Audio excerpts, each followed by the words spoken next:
कुठलं वाढणार आहे? कौडगावचं सांगितलं. मेडिकल कॉलेज, शासकीय वैद्यकीय महाविद्यालय मंजुरी मिळाली म्हणून कोण म्हणत होतं? महाविकास आघाडीवाले. परंतु प्रत्यक्षात प्रवेश नाकारण्यात आले. त्यांनी डॉक्टरच आणले नव्हते. जे इक्विपमेंट लागतं, साधन सामग्री जे लागते ती उपलब्धच नव्हती. त्यामुळे प्रवेश नाकारले. पण आपलं सरकार आलं, तातडीने डॉक्टर आणले, आपण जे लागतं सगळं उपलब्ध केलं आणि प्रवेश प्रक्रिया सुरू केली. यावर्षी तिसरी बॅच 100ची तिसरी बॅच यावर्षी ऍडमिशन घेते. आणि महत्वाचं म्हणजे 450 कोटीचं काम, मेडिकल कॉलेजची इमारत आणि दवाखान्याचं आता सुरू होणार. कुठे? नॅशनल हायवेला लागून.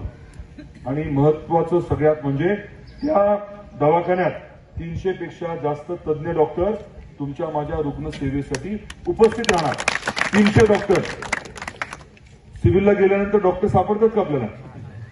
पण इथे 300 डॉक्टर असणार आपल्या सेवेसाठी.